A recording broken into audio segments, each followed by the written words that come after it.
Now there were in Samaria 70 sons of the house of Ahab. So Jehu wrote letters and sent them to Samaria, to the officials of Jezreel, to the elders, and to the guardians of Ahab's children. He said, You have your master's sons with you, and you have chariots and horses, a fortified city and weapons. Now as soon as this letter reaches you, choose the best and most worthy of your master's sons, and set him on his father's throne.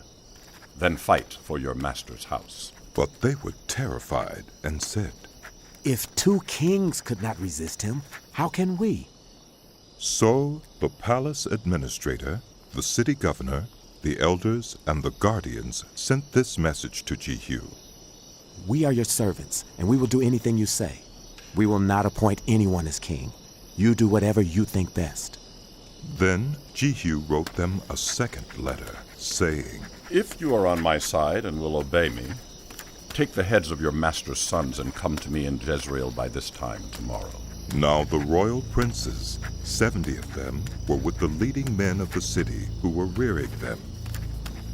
When the letter arrived, they took the princes and slaughtered all 70 of them. They put their heads in baskets and sent them to Jehu in Jezreel. When the messenger arrived, he told Jehu, They have brought the heads of the princes. Then Jehu ordered, Put them in 2 piles at the entrance of the city gate until morning. The next morning, Jehu went out. He stood before all the people and said, You are innocent. It was I who conspired against my master and killed him. But who killed all these? Know then that not a word the Lord has spoken against the house of Ahab will fail. The Lord has done what he announced through his servant Elijah. So Jehu killed everyone in Jezreel who remained of the house of Ahab, as well as all his chief men, his close friends, and his priests, leaving him no survivor. Jehu then set out and went toward Samaria. At Beth-Eked of the shepherds, he met some relatives of Ahaziah, king of Judah, and asked, Who are you? They said, We are relatives of Ahaziah, and we have come down to greet the families of the king and of the queen mother. Take them alive. He ordered. So they took them alive and slaughtered them by the well of Beth-Eked, 42 of them. He left no survivor. After he left there, he came upon Jehonadab, son of Rechab, who was on his way to meet him. Jehu greeted him and said, Are you in accord with me as I am with you? I am. Jehonadab answered. If so, give me your hand. So he did, and Jehu helped him up into the chariot. Jehu said, Come with me and see my zeal for the Lord. Then he had him ride along in his chariot. When Jehu came to Samaria, he killed all who were left there of Ahab's family.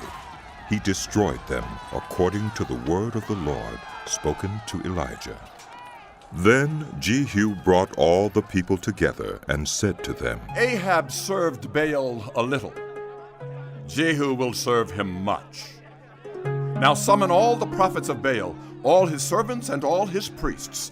See that no one is missing, because I am going to hold a great sacrifice for Baal.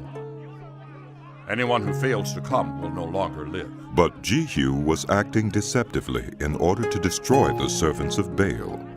Jehu said, Call an assembly in honor of Baal. So they proclaimed it. Then he sent word throughout Israel, and all the servants of Baal came. Not one stayed away. They crowded into the temple of Baal until it was full from one end to the other. And Jehu said to the keeper of the wardrobe, Bring robes for all the servants of Baal. So he brought out robes for them. Then Jehu and Jehonadab, son of Rechab, went into the temple of Baal. Jehu said to the servants of Baal, Look around and see that no one who serves the Lord is here with you. Only servants of Baal. So they went in to make sacrifices and burnt offerings. Now Jehu had posted 80 men outside with this warning, If one of you lets any of the men I am placing in your hands escape, it will be your life for his life." As soon as Jehu had finished making the burnt offering, he ordered the guards and officers, "Go in and kill them. Let no one escape." So they cut them down with the sword. The guards and officers threw the bodies out and then entered the inner shrine of the temple of Baal.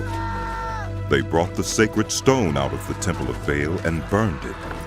They demolished the sacred stone of Baal and tore down the temple of Baal, and people have used it for a latrine to this day. So Jehu destroyed Baal worship in Israel. However, he did not turn away from the sins of Jeroboam, son of Nebat, which he had caused Israel to commit, the worship of the golden calves at Bethel and Dan. The Lord said to Jehu, "Because you have done well in accomplishing what is right in my eyes, and have done to the house of Ahab all I had in mind to do, your descendants will sit on the throne of Israel to the 4th generation." Yet Jehu was not careful to keep the law of the Lord, the God of Israel, with all his heart. He did not turn away from the sins of Jeroboam, which he had caused Israel to commit. In those days the Lord began to reduce the size of Israel. Hazael overpowered the Israelites throughout their territory east of the Jordan in all the land of Gilead, the region of Gad, Reuben, and Manasseh, from Aurora by the Arnon Gorge through Gilead to Bashan. As for the other events of Jehu's reign, all he did and all his achievements, are they not written in the book of the annals of the kings of Israel? Jehu rested with his ancestors and was buried in Samaria, and Jehoahaz, his son, succeeded him as king. The time that Jehu reigned over Israel in Samaria was 28 years.